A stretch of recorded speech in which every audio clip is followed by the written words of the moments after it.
Ayan, nakalagay lihim na batis. So dito na nga siguro. Yo, good day. So Saturday, nagkayayaan ng tropa Ashley Riders.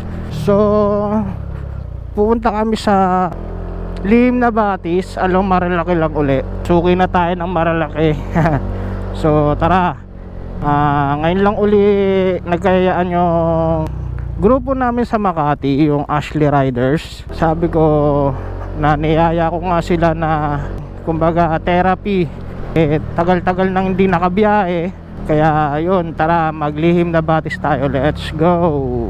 So kwento ko lang sa inyo, yung Ashley Riders, isa sa mga matagal na ring Riders Club dun sa Makati, along Pembo.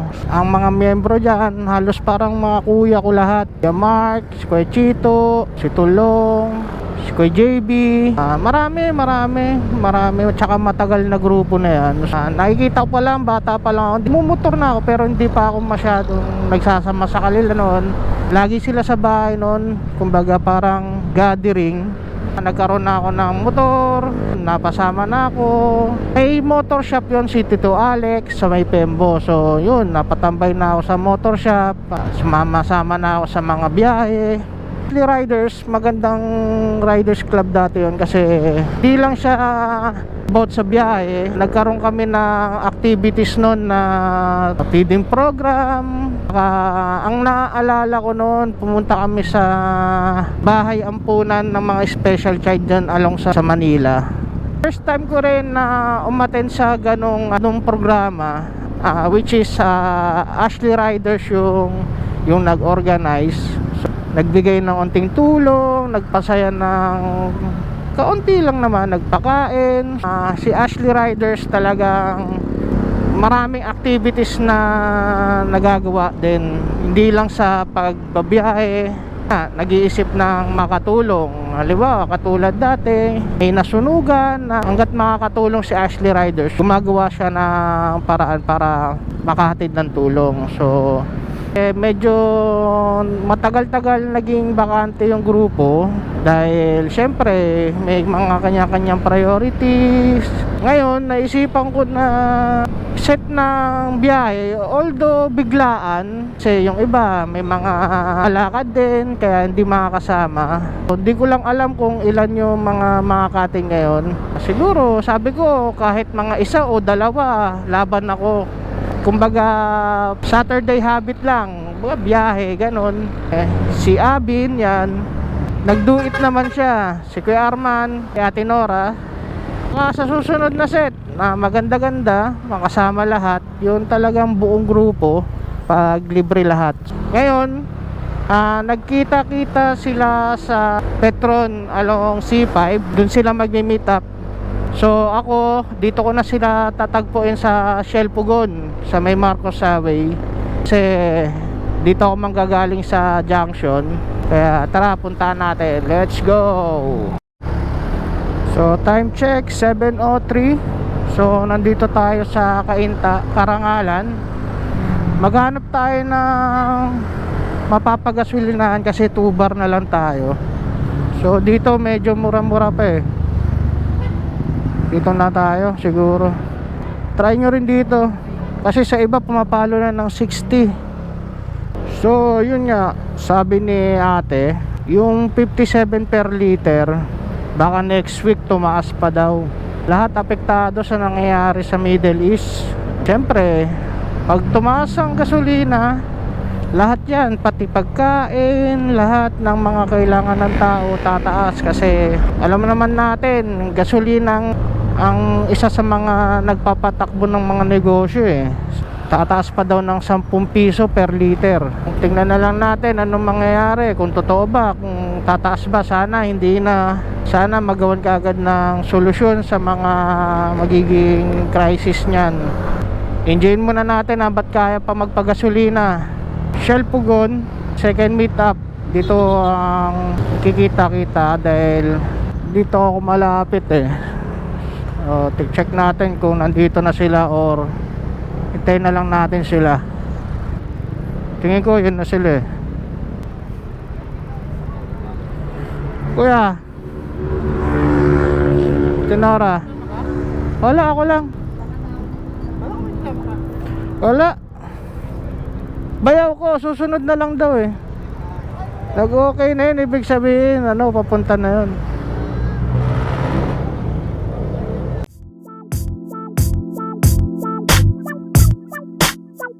Cê é louco, meu Deus.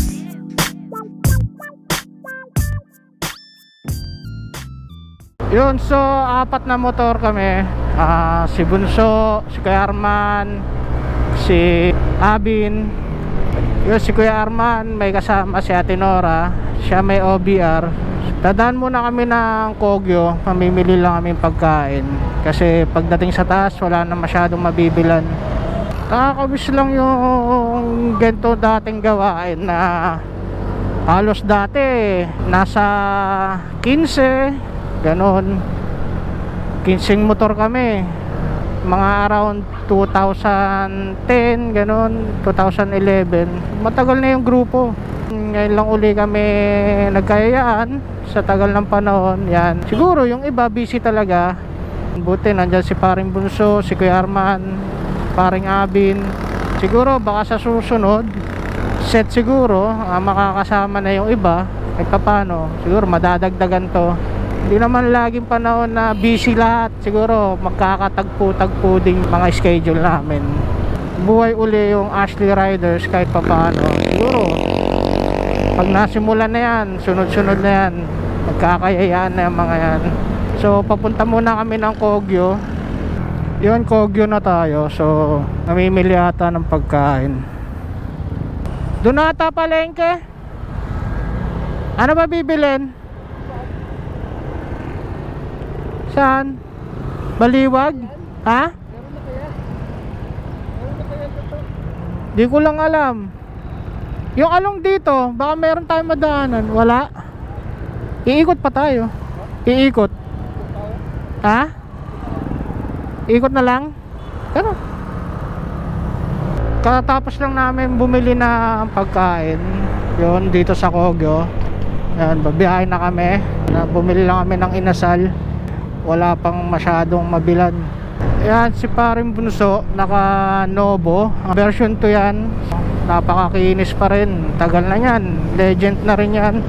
Naalala ko lang, ganyan yung Novo ng tatay ko dati. Version 2 na Novo. Yung mga dating talagang pinopormahan noon talaga. Wala na rin yung Novo na airpat naibenta na rin kasi talagang sulit na ka airpat yun. Ginagamit niya sa trabaho dati. Naalala ko lang si Paring Bunso, hilig niya rin yung mga sinaunang motor talagang nilabas. Kaya rin nakakuha ng Mio natin dati, yung sporty. So yun, let's go.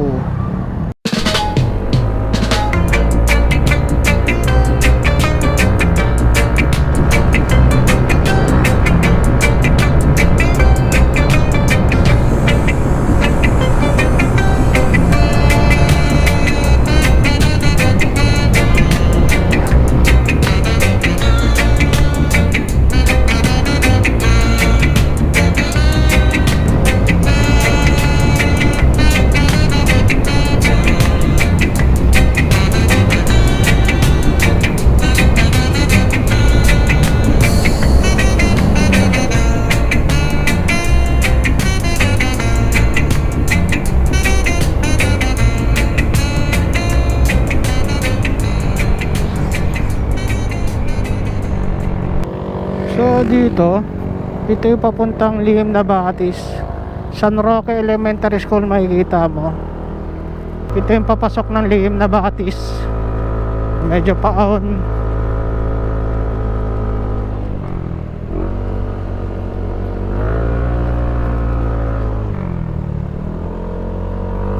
Pero sementado naman dito. Ewan ko lang, sabi may mga rough road pa daw dyan Ewan ko lang kung rough road pa rin o sementado na. First time ko pa na makakapunta dito, Lihim na Batis. Yun, napag-usapan nga namin yan. Sila Kuya Arman, mag-Lihim na Batis nga daw. So tara, check natin kung solid talaga. Marami rin palang mapapaliguan dito, di lang lihim na Batis. Siguro yung lihim na Batis medyo dulo-dulo pa. Sa ngayon sementado pa naman, maganda pa naman yung daanan, pero puro paahon.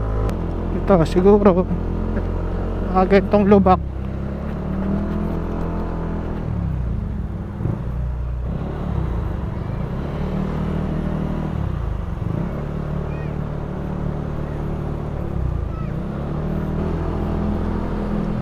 Yan, lubak-lubak na. Pero tingin ko kung magsasakyan ka, kaya pa dito.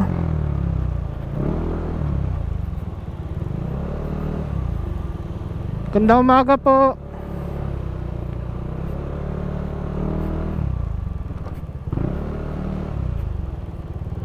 Napakapayapa ng lugar dito.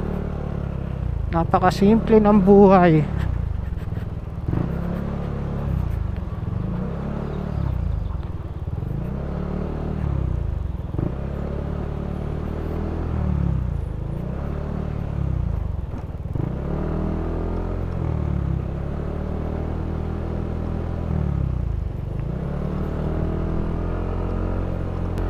Yan, kung makikita nyo dito may pahiwalay, pababa tayo, ipasangang daan dito daw eh.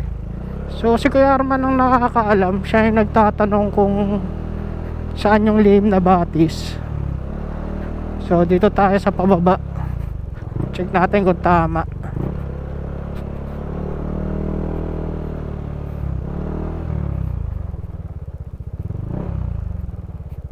Yan, medyo pababa na. Pababa na yung daan. Di naman siya ganun kalubak. Kaya pa naman ng motor.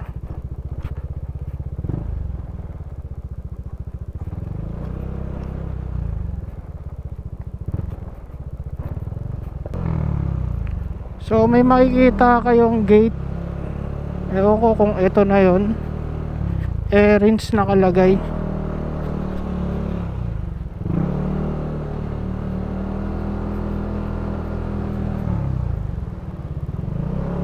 So pagpasok mo, paahon uli. Ayan, nakalagay lihim na Batis. So dito na nga siguro. Ito. So may mga cottage na rin ata.